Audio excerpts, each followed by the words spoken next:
Kia ora, my name's Kluit and this is assignment DCL 1. For this assignment, I found it difficult to reflect on and pinpoint a specific area of my practice that I felt needed an improvement. This does not imply that there isn't an area that I don't need to work on. I felt overwhelmed and didn't know where to start.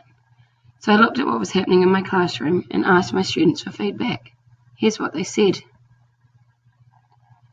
From this information, it became apparent that children were not taking ownership of their learning.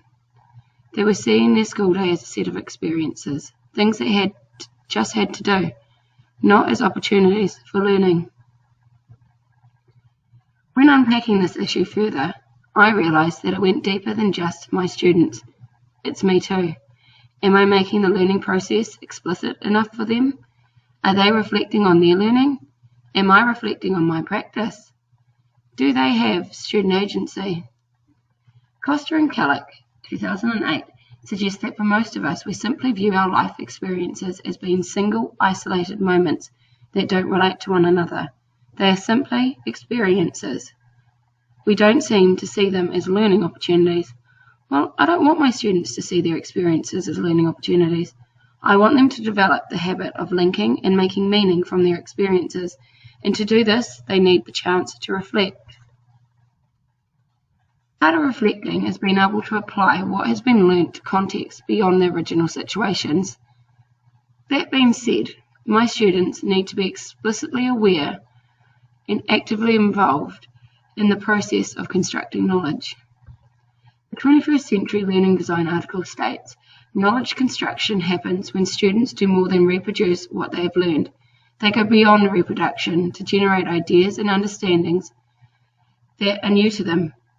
They need to interpret, analyse, synthesise, or evaluate information or ideas. They need to think critically. So therefore, my students need to be provided with opportunities to plan and revise their learning, whether that is based on feedback provided by myself, their peers, or a deliberate process of self-reflection. My students need to know that they have control over their learning. They need the process for learning to be explicitly taught, so it enables them to continue to work and learn, especially when the learning becomes difficult.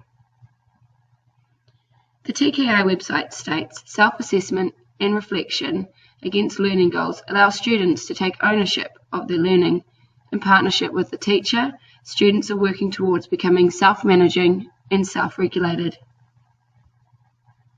Currently, when I do provide opportunities for children to reflect on their learning, we are either self-assessing with our thumbs or sharing with a partner about what we learnt and how it went for us.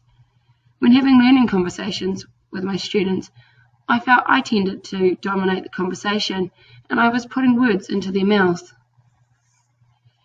But here's the plan. This is what I want to try to do to enhance their learning process and enhance reflection in my classroom. So to document their learning and reflecting, we will use a range of digital tools. Part of my reasoning behind this is my children love digital technology. Another, it can be shared on our class Facebook page, so it will help to engage parents too. Lastly, it provides students with independence and choice to reflect in a way that works for them. But before giving my students technology to capture their reflections, I need to change my approach and practice towards reflecting, instead of seeing it as an extra thing that we do. I need to see it as an integral part of the learning process. To achieve this, Margaret Carr's 2011 research suggests that I need to set the tone. I need to create a reflective classroom. So by doing that, I need to take time to invite students to reflect on their learning, compare it, evaluate it, analyse and apply their new learnings. Guide students through a reflection by using conferencing, group discussions, interviews, peer assessment, self-assessment. Provide specific feed-forward and feedback that will give them guidance in moving their learning forward. I need to scaffold them to think deeper into their learning, the process they went through, and make connections between experiences so they can construct knowledge. I need to make direct connections between learning goals and success criteria, ask well-designed questions, and be a reflective model myself. I've chosen to use two different approaches to encourage students to enhance the reflective process, video blogging and podcasts. By providing an opportunity to reflect using digital technology, it is easier for my students to capture their thinking, as it solely doesn't rely on them to remember what they said or write it down. They are only 5 and 6 years old. They can capture it as it happens. It can also provide them with the opportunity to have an audience and a purpose for reflecting. They can pose questions and seek feedback from outside sources, not just in the classroom. To take it one step further, they could use Aurasma to create a reflective overlay over an image of their work. By providing students with some options, I'm not making it restrictive or overwhelming for students. They can have a choice in how they are going to reflect. It's not a one-model-fits-all approach. They could use this digital tool independently or collaboratively. They could record learning and seek feedback from peers or the other side of the world. They could simply record a learning conversation. They could pose a question and work together to discover the answer, documenting the process as they go. I may only begin to use blogging or podcasts as a reflective tool, but there are other benefits of doing it across other areas of the curriculum. It can create subject area experts, it can increase the interest in learning, and opens up the classroom to the world.